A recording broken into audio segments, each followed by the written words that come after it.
कूटनीति और शतरंज में व्लादिमीर पुतिन का कोई सामना नहीं कर सकता, उन्हें कोई मात नहीं दे सकता। प्रिगोजिन ने खुद अपने लिए मौत का कुआं खोद लिया। पुतिन ने वैगनर चीफ को ऐसे इलाके में भेज दिया जहां उसके एक तरफ मौत और दूसरी तरफ खाई है। मुश्किल हालात को पुतिन कैसे अपने फायदे में इस्तेमाल कर लेते हैं, इसका सबसे बड़ा उदाहरण यानी कि सबसे बड़ी मिसाल वैगनर का विद्रोह है।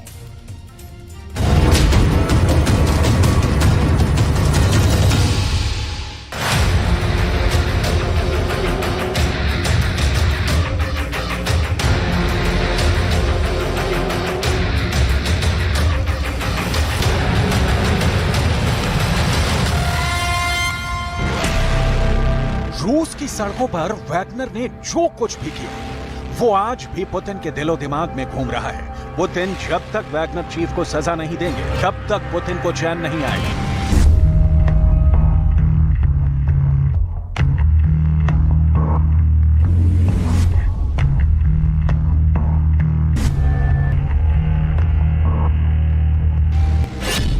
पुतिन ने बेहद चालाकी से पहले तो वैगनर चीफ और उसके लड़ाकों को रूस से बाहर किया और बेलारूस में भेज दिया, और अब वैगनर चीफ के खिलाफ पुतिन ने बेहद खतरनाक बयान जारी कर दिया है। क्या वैगनर की मौत फिक्स हो गई है?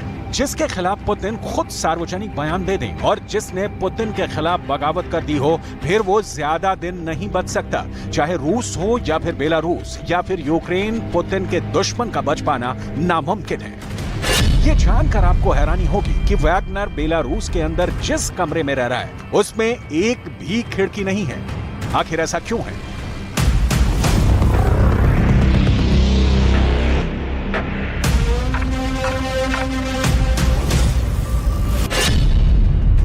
आखिर क्यों वैगनर चीफ के कमरे में एक भी खिड़की नहीं है? इसका पूरा पर्दाफाश हम करने वाले हैं। आगे आपको यह भी बताएंगे कि क्या वैगनर की बगावत में ज़ेलेंस्की का रोल था। आखिर क्यों वैगनर की बगावत को ज़ेलेंस्की के लिए एक ट्रम्प कार्ड बताया जा रहा है। लेकिन सबसे पहले बात करेंगे पुतिन के खतरनाक चौकड़ी की।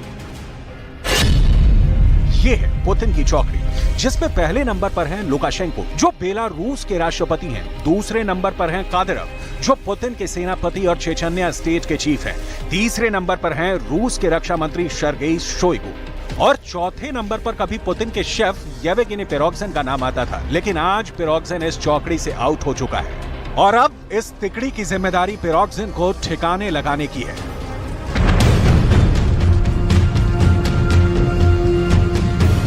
तो सबसे पहले हम बात करेंगे कि आखिर ज़ेलेंस्की के कैंप में क्या चल रहा है।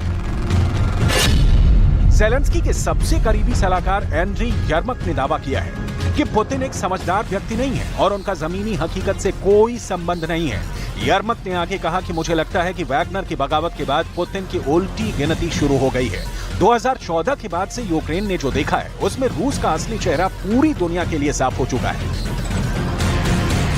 आगे आपको बताएंगे कि आखिर ज़ेलेंस्की वैगनर चीफ का इस्तेमाल करने के लिए आगे क्या योजना बना रहे हैं। लेकिन सबसे पहले एक बेहद अहम समाचार की तरफ ध्यान देना बेहद जरूरी है। दरअसल पिरोगजिन के बारे में कई इंटरनेशनल अखबारों में समाचार ये छपा कि बेलारूस के अंदर पिरोगजिन एक ऐसे कमरे में रह रहा है जहां पर कोई खिड़की ही नहीं है।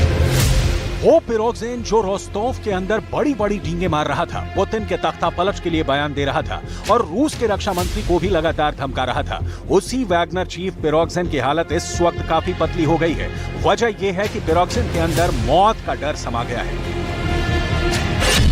पिरोगजिन को यह बात अच्छी तरह समझ में आ चुकी है कि अब वो बगावत कर चुका है और दुनिया को दिखाने के लिए भले ही पुतिन ने पिरोगजिन को माफ कर दिया है और पिरोगजिन के खिलाफ केस वापस ले लिए हैं, लेकिन असलियत यह है कि अब पिरोगजिन के पीछे रूस के हिटमैन लग चुके हैं। जैसा कि व्लादिमीर पुतिन का बयान भी सामने आ चुका है, पिरोगजिन का नाम लिए बिना, लेकिन पिरोगजिन की तरफ इशारा करते हुए पुतिन ने बयान दिया है कुछ धोखेबाज लोग यूक्रेन की सरकार और यूक्रेन के सहयोगियों के हाथों में खेल रहे थे, लेकिन देश इस दौरान एकजुट रहा और दुश्मनों के सारे अनुमान गलत साबित हो गए। वैगनर लड़ाकों ने बहुत संयम से काम लिया, जिसकी वजह से देश में खून खराबा होने से बच गया। इन लड़ाकों ने गृह युद्ध बचा लिया।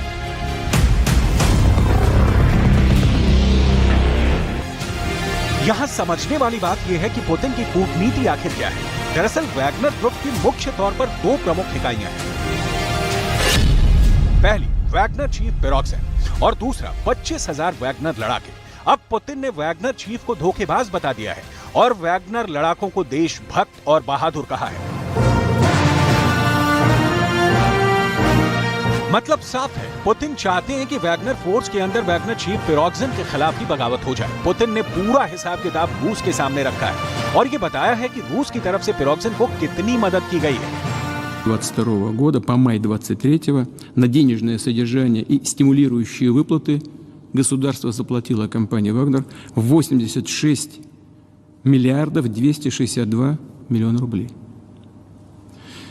Из них денежное содержание 70 миллиардов 384, стимулирующие выплаты 15 миллиардов 877, страховые выплаты 110 миллиардов 179 миллионов. ये सवाल लगातार रहस्य बना हुआ था कि आखिर क्या वजह है कि पुतिन बार बार वैगनर चीफ के बयान देने के बाद भी बखमूत में मदद नहीं भेज रहे थे। दरअसल पुतिन और उनके करीबियों को यह शक हो गया था कि पिरोग्जिन रूस से आ रही मदद में करप्शन कर रहे हैं। इसका भी संकेत पुतिन ने अपने बयानों से ही कर दिया है। Компания «Конкорд» через военторг при всем том, что само содержание Вагнера было на плечах государства, за год собственник компании «Конкорд» через военторг получил, заработал от государства, поставляя продукты питания и оказывая услуги по питанию в армии, заработал 80 миллиардов рублей. यानी पुतिन को लगता है कि पिरोग्जिन वैसे बात तो देशभक्ति की करता है, लेकिन वो जंग के नाम पर अपने बिजनेस को बढ़ा रहा है। अमेरिका की तरफ से एक बयान पहले ही आ चुका है जिसमें व्हाइट हाउस की तरफ से कहा गया कि पिरोग्जिन युद्ध लड़ने के दौरान अपने निजी हितों को वरीयता दे रहा है और यही बात पुतिन को सबसे ज्यादा खटक रही थी। पुतिन के इन बयानों का असर होना भी शुरू हो चुका है। यूक्रेन युद्ध पर बेहद पैनी नजर गड़ाए कई एक्सपर्ट्स ने यह बयान दिया है कि अब वैगनर चीफ वैगनर ग्रुप पर अपनी पकड़ खो चुका है। Definitely think this was the greatest threat to Vladimir Putin. I think that the threat, though, wasn't in, a risk that this could truly be a coup. The threat now is the amount of weakness that these events have exposed. सबसे बड़ी बात यह है कि Wagner group दुनिया के 1 दर्जन देशों में फैला हुआ है।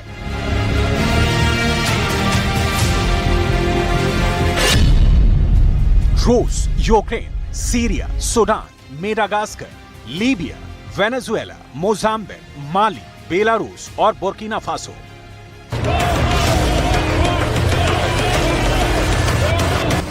इन सभी देशों के वैगनर लड़ाके पिरोग्जिन को लीडर की तरह देखते हैं। अगर पुतिन ने पिरोग्जिन को रास्ते से नहीं हटाया तो रूस ने वैगनर लड़ाकों के बहाने जिस तरह अफ्रीका में अपना जाल फैलाया है वो सारा नेटवर्क ध्वस्त हो सकता है।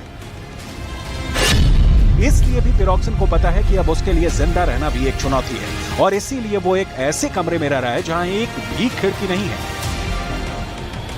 पिरोग्जिन को लगता है कि अगर वो जरा भी असावधान हुआ तो ना जाने कादिरव के किस हिटमैन या स्नाइपर की गोली से उसका खात्मा हो जाएगा। सबसे बड़ी बात यह है कि पुतिन ने वैगनर चीफ को बेलारूस भेजा है, जो पुतिन के जिगरी दोस्त बेलारूस के राष्ट्रपति लुकाशेंको के कब्जे में है। आम लोग बेलारूस के राष्ट्रपति लुकाशेंको को पुतिन की एक कठपुतली की तरह समझते हैं, लेकिन क्या लुकाशेंको सिर्फ एक पपेट प्रेसिडेंट है? लुकाशेंको को पुतिन का एक इशारा ही वैगनर चीफ का खात्मा करने के लिए काफी है।